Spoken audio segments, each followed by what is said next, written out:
don't you give me half the money you were going to bet, and we'll go out back, I'll kick you in the nuts, and we'll call it a day. Can you repeat the part of the stuff where you said all about things? Just when I think you couldn't possibly be any dumber. This show is naughty and might make you a potty mouth. Jerk-ass! Does it make you feel superior to tear down people's dreams? Oh, that pisses me off. That pisses me right off. Well, you have a gambling problem. Ooh!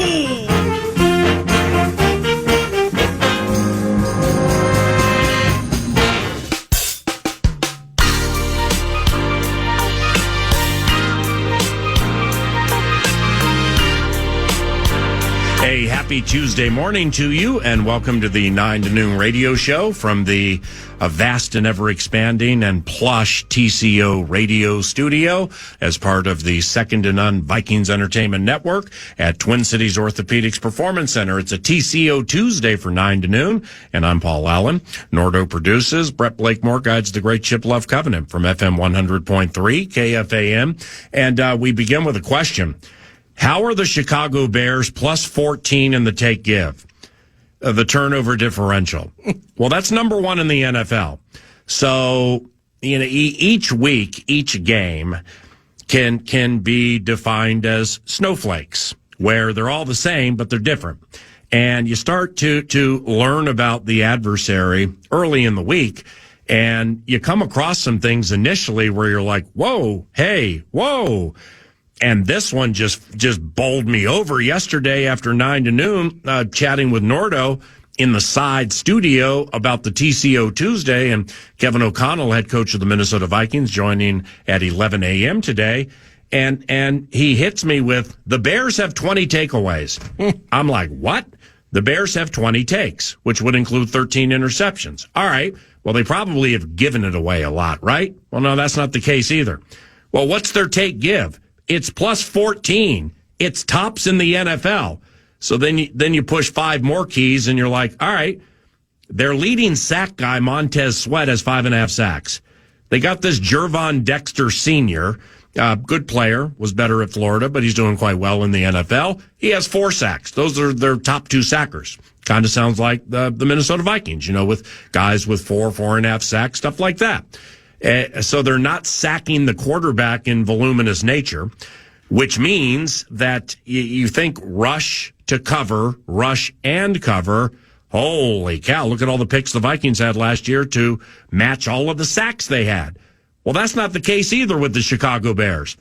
How in the heck are they number one in the NFL in turnover differential? And good morning. Good morning. It's insane. And you mentioned the sacks and Gervon Dexter Sr. and Montez Sweat. How about C.J. Gardner-Johnson being on the team for like 2 games? That's a great point. He has 3 sacks. Right. So just how things have gone for this team and when they are doing it. So, for instance, in their 3 losses, the Bears, shocking to some and head-scratching to most, are 6-3.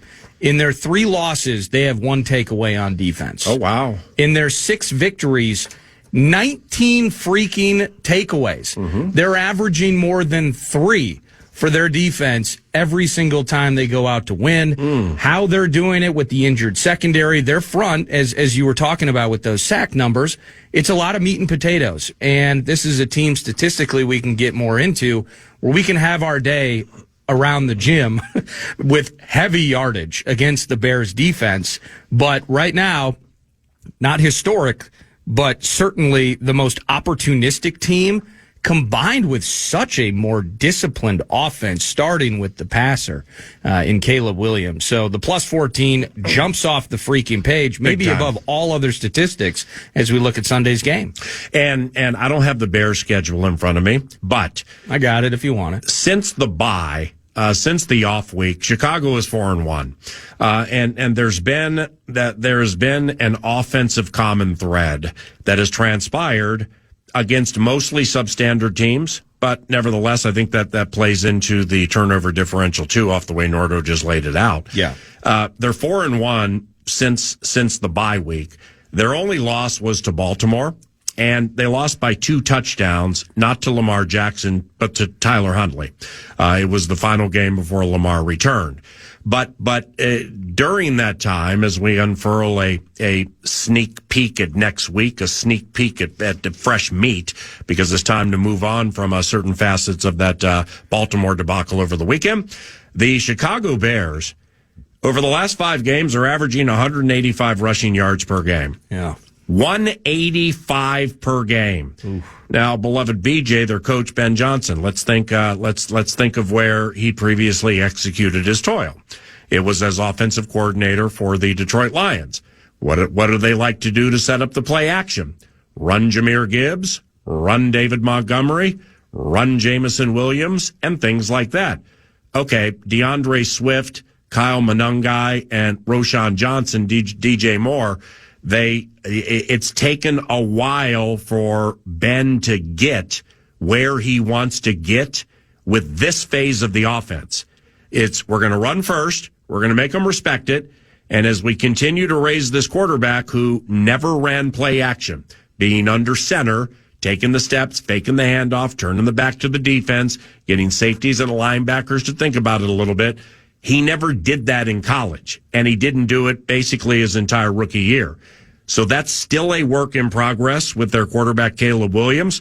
But a major step has been taken by the Chicago Bears, and that's establishing the ability to run for nearly 200 yards a game. Now, it took them 2 months to generate one of the best rushing attacks in the NFL. Right.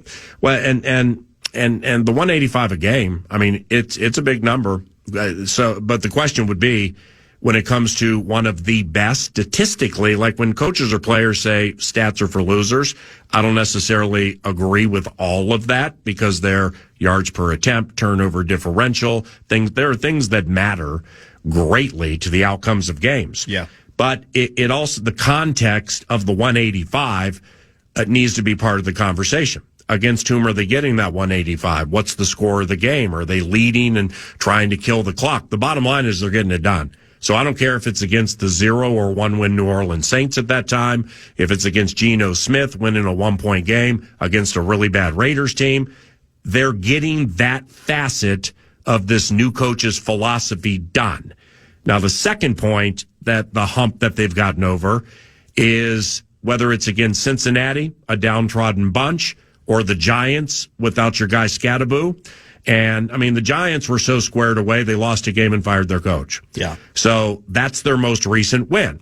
But A, they won, and B, they've shown each other and their coaching staff and subsequently their fan base that they can win dramatic, close games. That's a galvanizing factor they didn't have early in the season. They're gaining it now, the trust and ability in each other to recognize, if we follow what the plan is here, even though it's loud and it's hot and mistakes have been made, and maybe there shouldn't be 80 some odd combined points scored in this game, nothing we can do about that now. All we can do is win it. And they're winning them. So there are 2 steps that have been taken with the Chicago Bears that I'm very impressed with at this stage of the season compared to the team we saw week number 1, where the Vikings ran more running plays than passing plays, but they only ran like 47, 49 plays during the game. It was a strange game. It was a bastard game, but the outcome went the right way.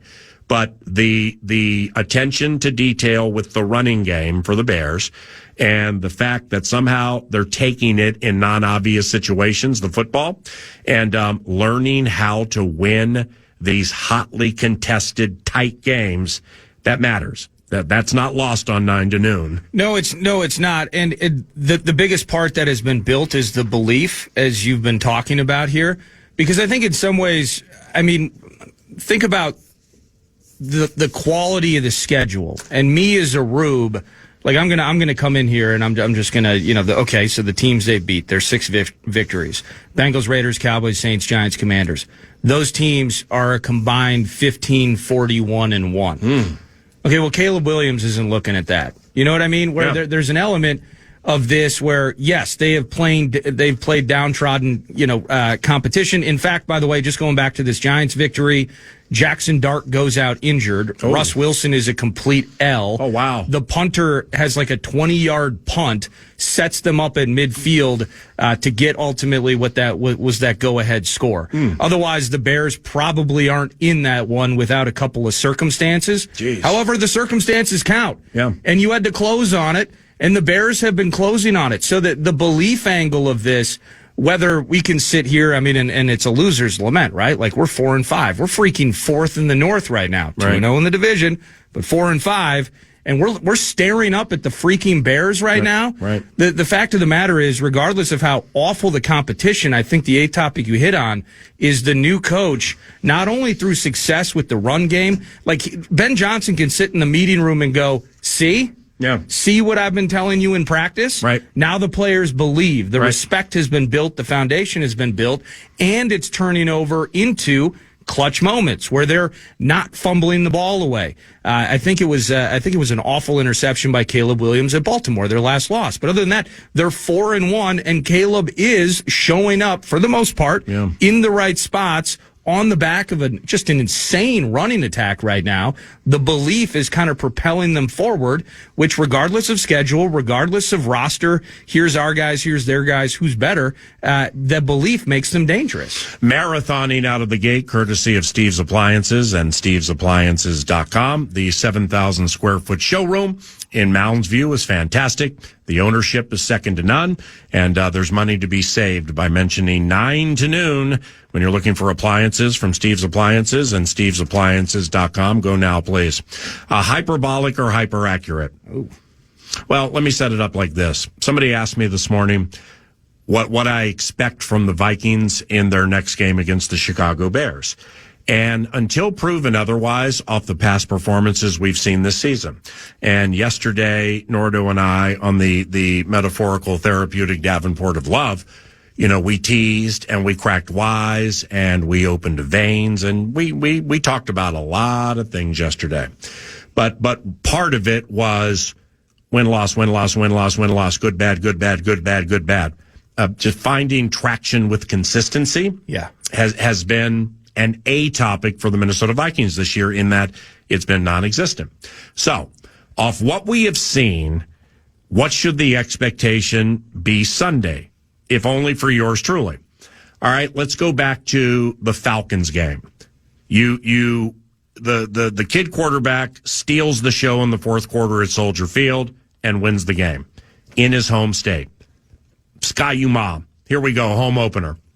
You don't score a touchdown. Ooh. And you lose to the Atlanta Falcons. Not a great team. Okay, what's the response? You kill Cincinnati, and you take the fight to the next team. Now we go to that L.A. Chargers game. Well, that was a debacle unto its own right. One of the worst performances for the Minnesota Vikings, if not the worst overall performance we've seen since Kevin O'Connell took over in 2022. Okay, that happened. What's the response? You beat the Detroit Lions at Ford Field as 9-point underdogs. Wonderful, physical, professional, squared away, efficient response.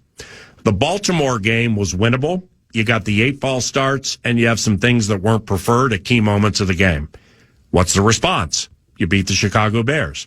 So I'm not convinced the Vikings are going to win this weekend, but that's how the past performances have gone this year.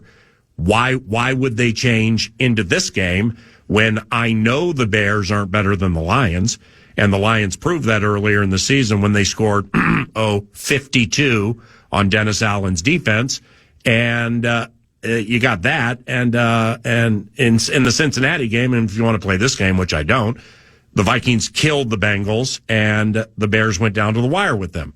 But nevertheless, 2 different scenarios, whatever. The response this weekend should be that of ferocity, should be that of professionalism, and should be something that leads the Vikings to a victory.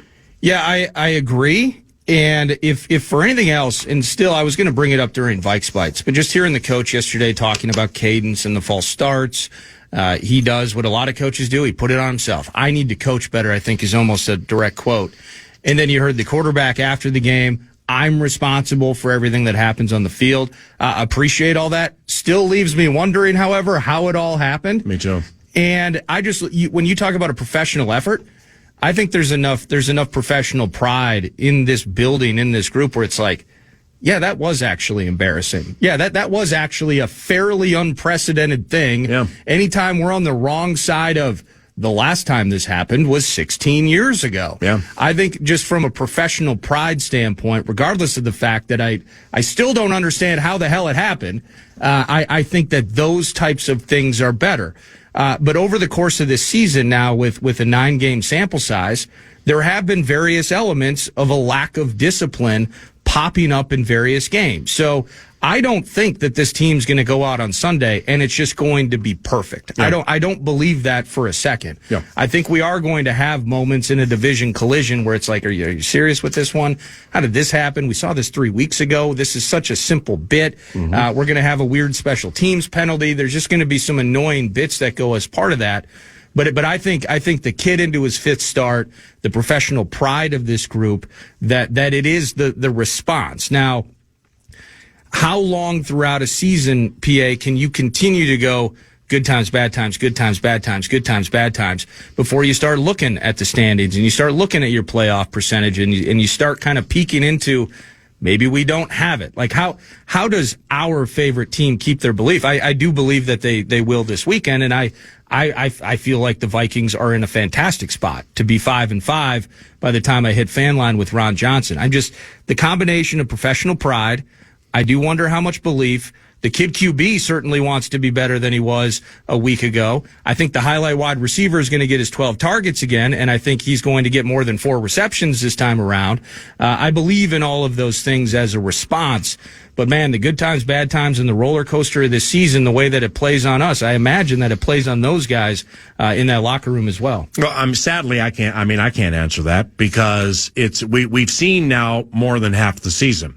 So when they hit halftime of the Ravens game, that was the midway point of the season. Yeah. So we're in the second half of the season, and it's 4-5. Like I said yesterday, into the season, without going through everything I went through yesterday, I'll just lay it out like this. To whom much is given, much is expected. And the money that was spent on free agency, the years for J.J. McCarthy, Dallas Turner, people who are a year more experienced. Yeah. The expectation is they will improve.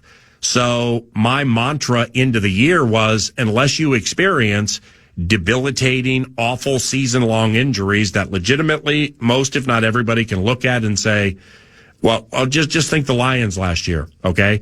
The Lions won the division, and they lost 3/4 of their defense for 3/4 of the year. And we're talking Aiden Hutchinson and Aleem McNeil.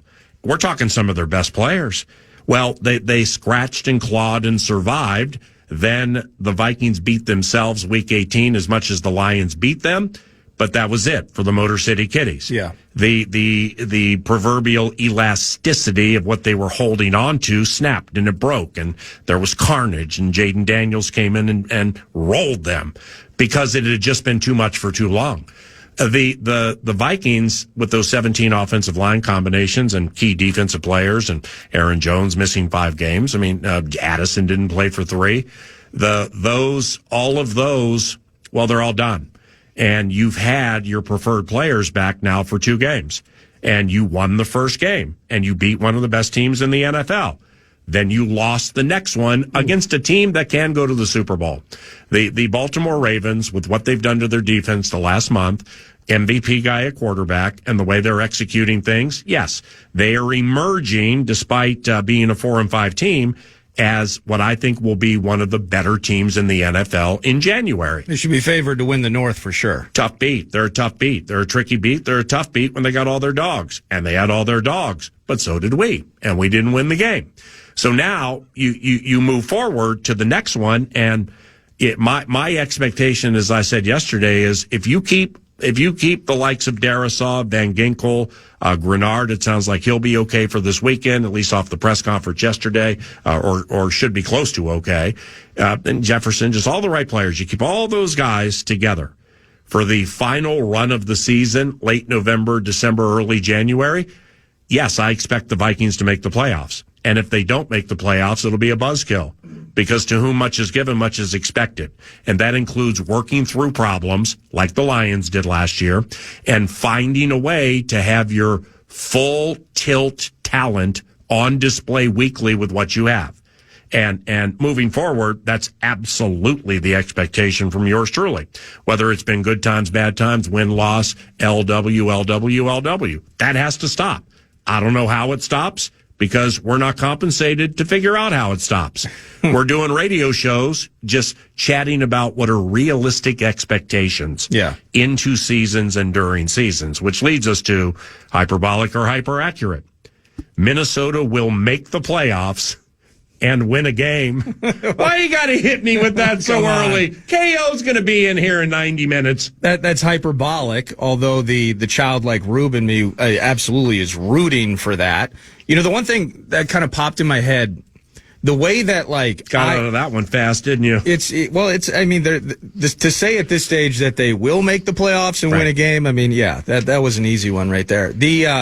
One thing I'm thinking about, the way that I or the fan base or the way that we want to see incremental growth of the quarterback over the course of this season. And, it is about having the right guys on the field. And for now, we have the right guys on the field, which is sweet. Let's go beat the Bears. I think we will. How much do you think, if I'm Jonathan Grenard, if I'm Javon Hargrave, if I'm Jonathan Allen, how much do they need to see incremental? Because part of this good times, bad times, again, the way that the Chicago Bears are dangerous via belief and measurable success.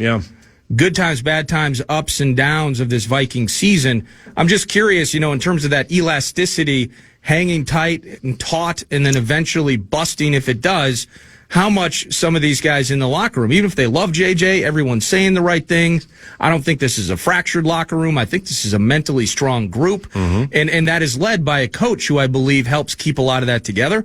But I'm just curious how much they need to see incremental growth from the QB on a weekly basis. And it's not, there's so much going on in a game that if I'm on defense, I'm trying to focus on how to stop King Henry. I can't be even maybe watching the field. I got my Microsoft Surface in front of me.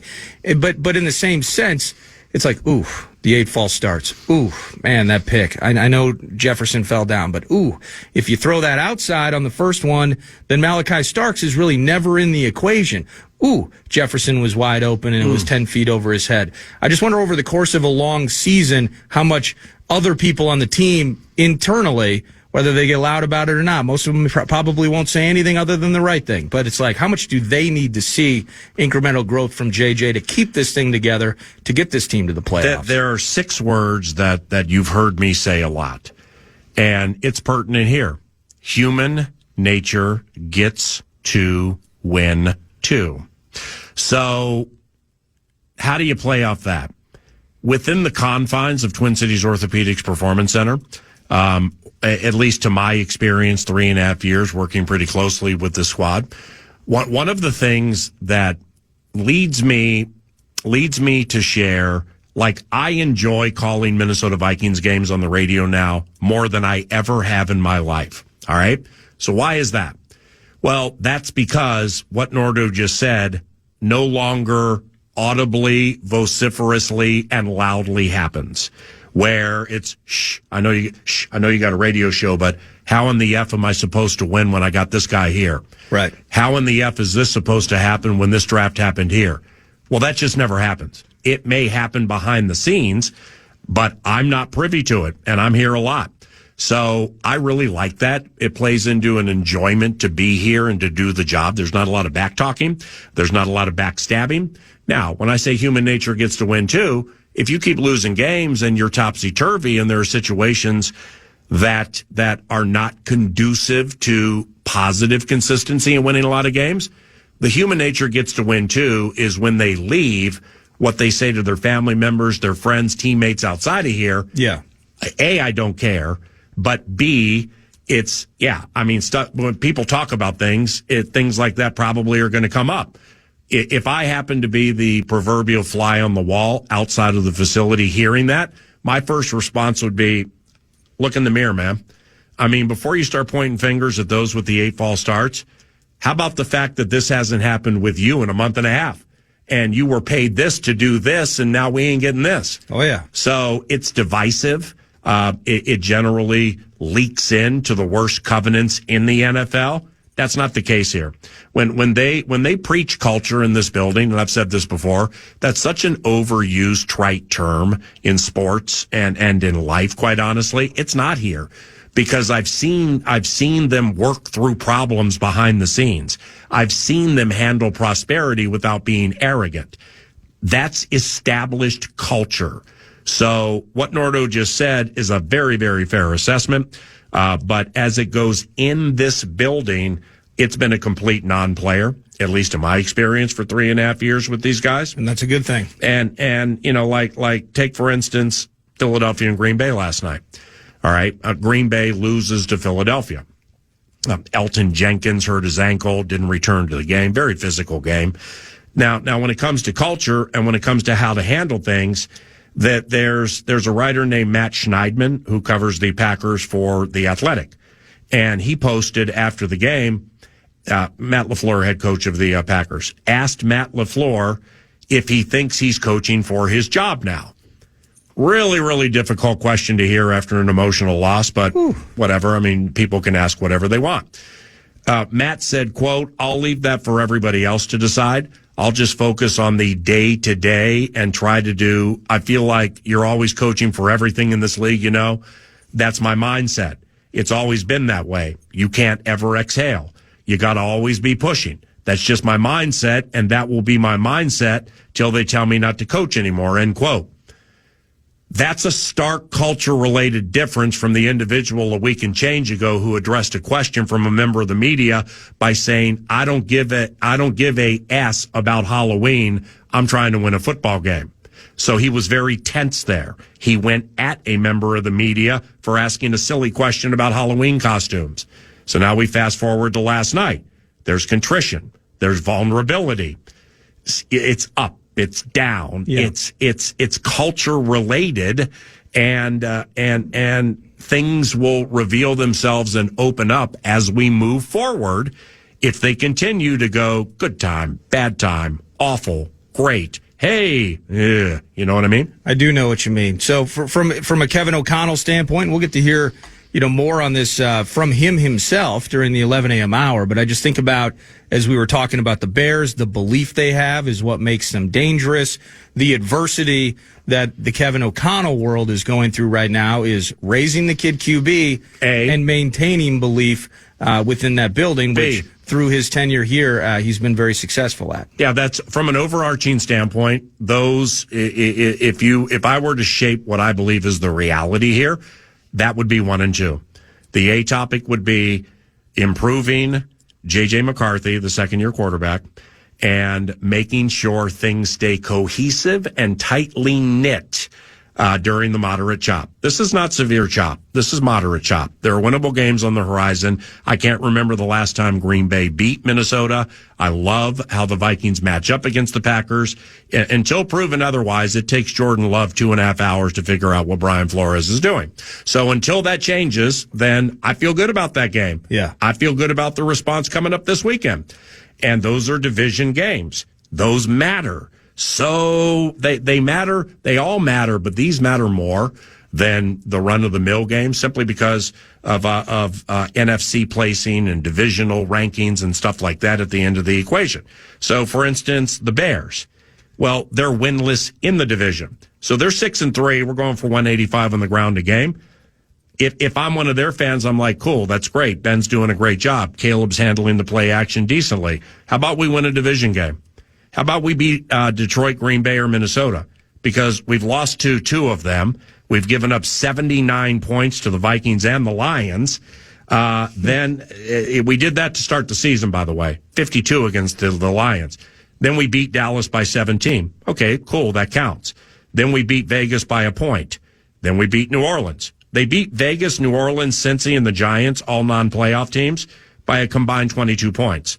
So this still is a work in progress, but they just won 2 right at the wire and in 2 different ways that I believe is galvanizing this team. Should be a humdinger this Sunday at noon on KFAN. Courtesy of TimberTech and TimberTech.com. What's on deck 9 to noon includes Ben Gessling of the Star Tribune at 10 o'clock. He covers the Vikings, assumedly for profit, for the Star Tribune, StarTribune.com. That'll take place at 10. Kevin O'Connell, head coach of the Minnesota Vikings, is here 90 minutes from now. Nordo produces, and I'm Paul Allen. Here is Double B with the cash thing, and good morning. And good morning to Fan and 2 Men at a Junk Truck. Want to give you a shot to win bonus bucks to the National Cash Contest. Head to KFAN.com. Keyword check. Keyword check for this hour. KFAN.com. Keyword check. Fan. Are you headed to this Sunday's divisional tilt? Well, you can come find our street team on the plaza outside U.S. Bank Stadium. Find out you can enter for your shot at Papa Murphy's Game Day meal deals for a year. KFAN.com. Keyword calendar for all the details. Ladies and gentlemen, boys and girls, weekdays 9 to noon, right around this time, we offer up a little ditty called Vikes Bites, provided by Thousand Hills Lifetime Grazed Grass-Fed Beef. Travis Jones. Clearwater, Minnesota's finest Thousand Hills, nutrient-dense beef, regenerative agriculture. That's the A topic for them.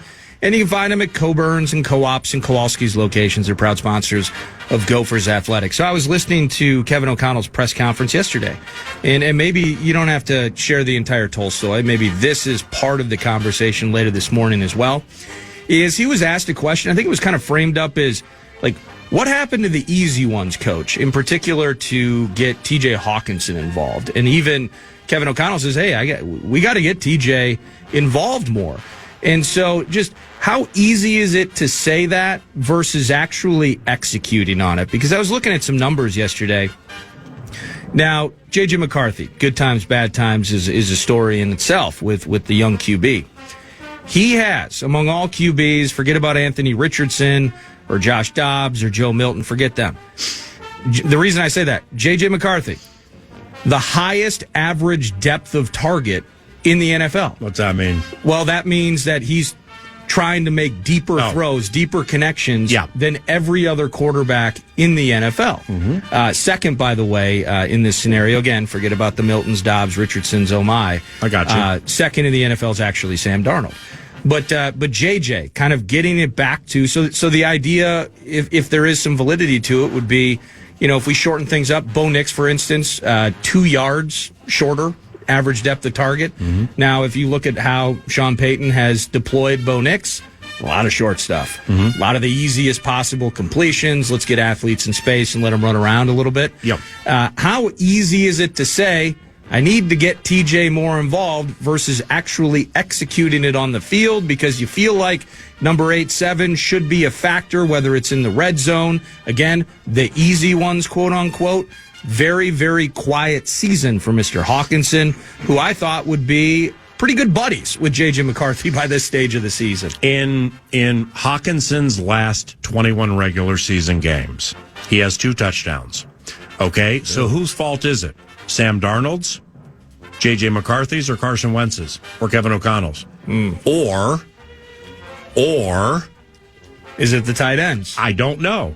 When I'm watching these things back, and generally on Tuesday mornings, I'll come in and I'll show you something, or I'll say to you, hey, do you like Addison on this play? Hey, what happened here? And we'll see. And again, this is with all due respect. And the Tom Brady, Fran Tarkenton, and Joe Montana missed receivers every single game. Yeah. Every single game they played. There were guys running open for good things, and they probably missed them. That's the nature of the real lifetime of the most difficult job in all of pro sports, playing quarterback in the National Football League. So when I watch these things back, I just, maybe I need to look more closely, but I don't look at like a post stroke, streaking down the field, center of the field, somebody's wide open, somebody just fails to look at it. Like last night with the replays, they were showing on Monday Night Football. Well, there were no fewer than 3 or 4 times Love, for whatever the reason, seemed to be looking right at a wide open Romeo Doubs. I mean, Dobbs' route running has gotten so good. He had one that's a touchdown if he hits him. Yeah, the one to the right? Yes. Yeah, by the sideline. Right. But he either didn't get it there after looking or just didn't see it. Yeah, he went off him real quick. Whatever happened, it happened. So, like with Hawkinson, and maybe there's a lot of that there. I just don't see a lot of it. To your point, when the coach is like, yes, we need to activate this. Right. I mean, we're 3 weeks removed from X's and O's with Kevin O'Connell, where I'm like, let's just say for circumstances out of his control, I think Jalen Naylor's having an unbelievably good season. And he agreed and pointed out some things. Well, without implicating, exact situations for time purposes, I think Naylor's been missed on at least 4 touchdowns this year. I know Jefferson's been missed on some they all get missed everywhere. But Hawkinson, if he's part of that bit, he's compensated to be a field-stretching tight end, to move the chains, and to score touchdowns. And none of that is really happening. No, it is not. So the question would be why? I can't exactly answer it. Bites. Part of that presser yesterday, some positive news, PA. So first and foremost, when he hit the turf, Jonathan Grenard writhing in pain at U.S. Bank Stadium on Sunday. I mean, I'm thinking, are we looking at, what was it, AC joint terrorism? Are we looking at a clavicle? What are we looking at with JG? Yeah. Well, yesterday, the head coach really started off his press conference early, talking about he thinks we escaped serious injury with Jonathan Grenard, and we want to see if he can get on the field and how much practice work that he could be to potentially even be available this weekend. But maybe worst case scenario, maybe just has to chill a week, and we'll have him back at Lambeau. But we don't really want that. No, we don't want that.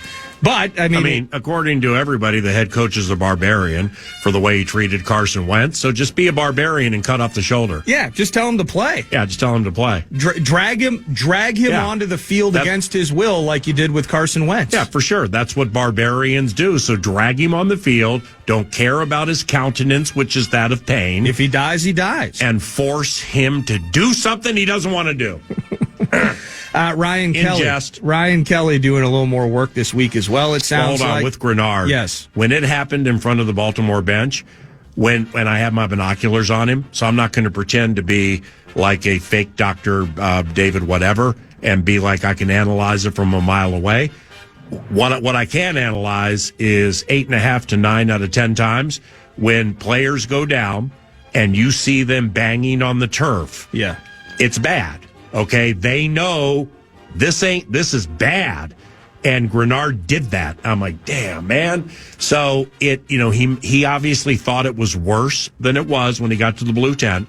Jonathan Grenard is one of the tougher players that I've, no matter the circumstances of who's in and who's out, how much pain he's in, how much attention he's getting, because he gets a lot, he never complains about it. Yeah. Never, ever, ever. He's a stalwart. He's salt of the earth. He's one of the toughest players I've seen here in a long time. For him to leave a game, that was some significant pain. If the medical staff and he can feel without making it worse, can play through it, then he'll play this weekend. How do you think we've gotten by without Josh Oliver? And what do you think, Bite style, the prospect of him returning this weekend may improve things? Because we saw even, in the Kitties game in particular, you saw the backups, the Urasek types. I think we saw some Nick Vannett sightings at times. Getting CJ Ham back healthy, by the way, that kind of helps stem the tide on some bits as well. But in particular, surviving without the physicality of a Josh Oliver, he's going to be doing more work and ramping up. And I think the way KO put it is kind of looking forward to seeing him or having him for some snaps this weekend. I think we might get Oliver back. I like that. But see, that just plays into why, for whatever the reason, I decided to write this Sunday night, and I'm not laying off of it. Into the season, if you got your dogs, okay, to whom much is given, much is expected. Find ways to win games. Find ways to find positive consistency, because this is a roster full of luminaries, and that includes the quarterback, who's only played 4 games, experience required. But with where you drafted him, there are facets of J.J. McCarthy's game that you can win with right now, and that's fact. Why is it the reality? Because we've seen it twice, and we've seen how it's happened, so we know it's there. Oliver's part of that. Josh Oliver is part of that from a physicality standpoint, a pass rushing protection standpoint. Like Oliver, say he plays this weekend, keep him right.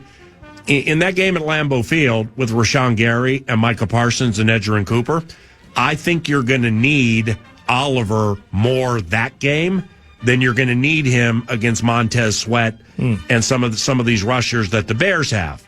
And you're at home. So I hope Oliver plays because it just takes what you thought and felt would be good to very good and amplifies it with having all your guys. And I think it'll help them. It'll help them find a way to win.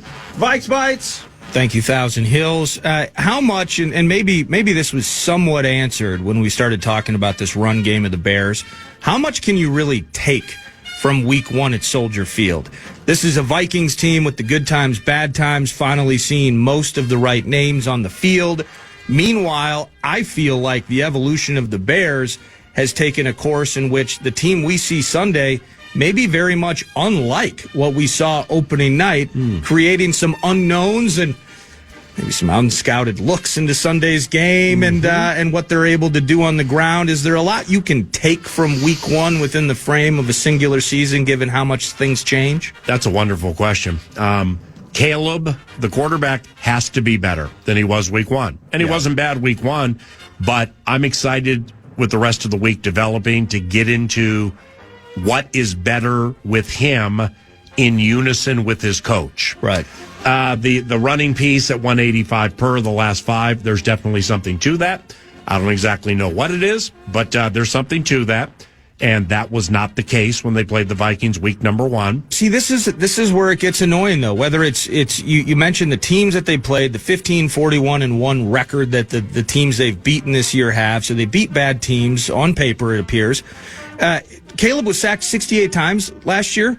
Only 68. Yeah, only 14 times in 2025. So but then you play the game. Yeah. Is it because you're playing the complete L's of the NFC and teams like the Bengals, who save for Trey Hendrickson, aren't giving you a lot of push? Yeah, I don't think that's it. Is that part of the growth in concert with the run game, so the play action, and maybe the kid has a right to get better? Yeah. Like a lot of this stuff, you can throw these stats out there and try to deep dive, but there can be, you can kind of just like a lot of data, most data, you can make it say whatever you want without necessarily knowing accuracy along the way. I don't know how to look at Caleb right now. His completion percentage has gone down a tick, but over a yard more per attempt. He's more efficient, and in the end, he is on track to exceed 4,000 yards this season. He may even throw a few more picks than he did a year ago. But he's kind of getting down the field a little bit better than he did his rookie season. So how putting all of that together, I'm kind of confused by all of it. Courtney Cronin, the great Courtney Cronin, who covers the team for ESPN, ESPN.com. She'll be on 9 to noon tomorrow or Thursday. Wonderful question for her because she would know more about it than me. My assumption or assertion from the outside would be thinking about what I saw with their quarterback, Caleb Williams, up to week one, during week one, and right after week one. And then hitting 9 to noon with Nordo and saying, this battle between what Ben wants and Caleb Williams will, this is going to be fascinating. Because Caleb wants to do it a certain way, and Ben, he legitimately can be like, okay, well, your way sucks. Your way got you sacked 68 times. Your way didn't pull people out of problems. Here's what's proven, whether you have Jameer, David, Laporta, Williams, Amon-Ra St. Brown, Goff, or not. This is tried and true. It's abundantly apparent to me the unison and cohesion between the quarterback and the head coach is taking place. Yeah. And I'm going to respectfully roll the dice that it was Williams' will to do it his way that had to be broken. So I just think that Caleb has submitted to what is best for the team and not best for him necessarily on paper. Right. But it's tried and true and proven. And now we've won 6 and only lost 3. So I just think I think Ben has gotten through to that quarterback who is gifted. And that's probably one of the, if not the most different things from week number 1. Those are Vikes Bites provided by Thousand Hills Lifetime Grazed Grass-Fed Beef. grass-fed Jervon Dexter Jr. 9 to noon continues from Twin Cities Orthopedics Performance Center with Kevin O'Connell, head coach of the Minnesota Vikings. An hour and 10 minutes from now. Don't leave. Wolves fans, it's a Timberwolves Talkback Tuesday, and we've got your shot at tickets to this Saturday's Prince-inspired City Edition game. Tap the microphone on the KFAN page on the iHeartRadio app. Give us your best dunk call. Winners will be selected and emailed all day long. Full list of rules, KFAN.com, keyword contest.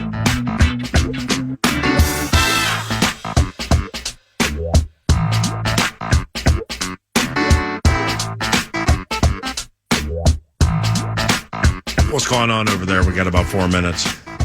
Well, we were just talking about not just the Bears and what are the warts that they have. Well, they might be putting a little makeup on some of those warts with that schedule and just kind of how things are laying out. But, having all the right names and the kid QB raising them on the fly and having the right answers and not having 8 false starts, etc.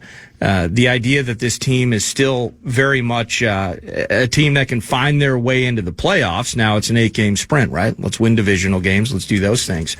But just kind of looking around the NFC and just trying to figure out, who's got warts.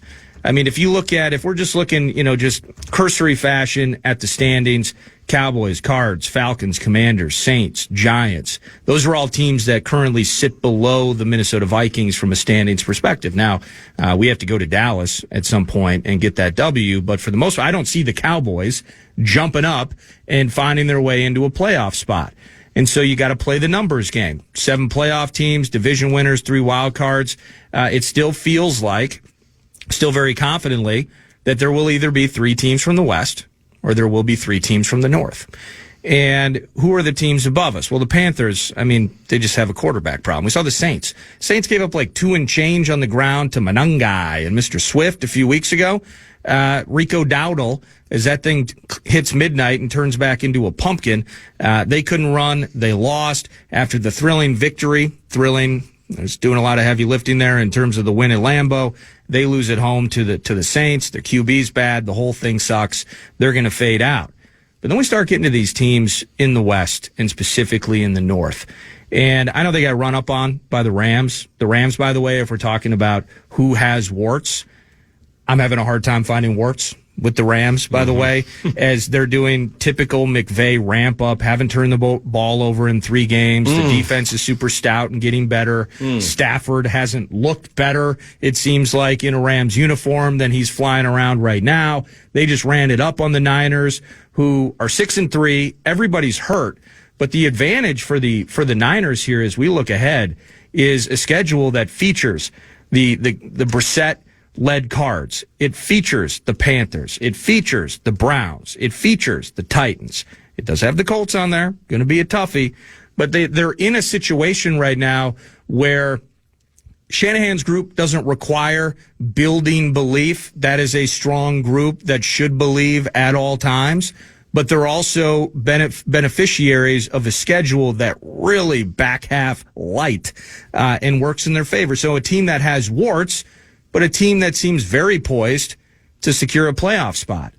And that just lends me now to what we watched last night, because Jordan Love and these Packers, we get to see him in a couple of weeks.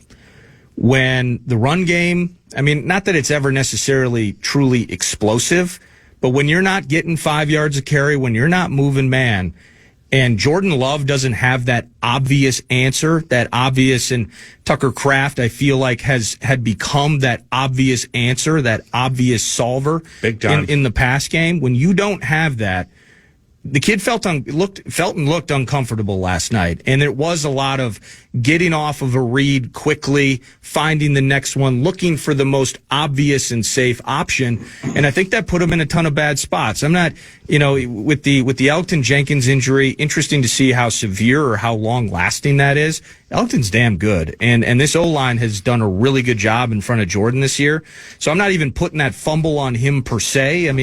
How about Edger and Cooper punching that thing out of Jalen Hurts' hands early on as well? But when you're talking about warts, and a defense that, the secondary, if the defensive front isn't doing its thing, the secondary can be had. And when you have a quarterback that doesn't have an obvious answer and there's a lack of comfort there, if you take away any sort of uber efficient running, I think the Packers are in trouble and potentially a target at which to shoot. Vikings got to have their say in this with a couple of games ahead with the green and gold. But that's a team that has warts and is in a playoff spot. And if you're a Vikings fan looking ahead, that's a team to pay attention to, our border rivals. When it comes to potential calamities within the conference, or warts as you laid it out, I don't care how the Eagles won. The Eagles won. Yeah. And Jalen Phillips, the former Dolphin, played with his hair on fire. I mean, you talk about a new lease on life. I think he had both their fumble recoveries. You talk about a new lease on life. You leave that awful situation in Miami and you go to that team off a Super Bowl victory and you get to play a lot. I mean, holy cow. No wonder he looked all pro last night. So they will grind away and they will win more than they don't. Nor to mention the Rams. Just remember, the have and the have-nots begin to separate themselves the Sunday or that week after Thanksgiving. Yeah. And what you do in front of it matters, but the Sunday after Thanksgiving through December and early January, that's where the calamities end for a lot of them. And the Eagles and Rams, the Lions to a certain extent, they're beginning to separate themselves a little bit. Seahawks might be in that conversation. I just don't know enough about them right now. It's 10 o'clock. You're listening to 9 to Noon.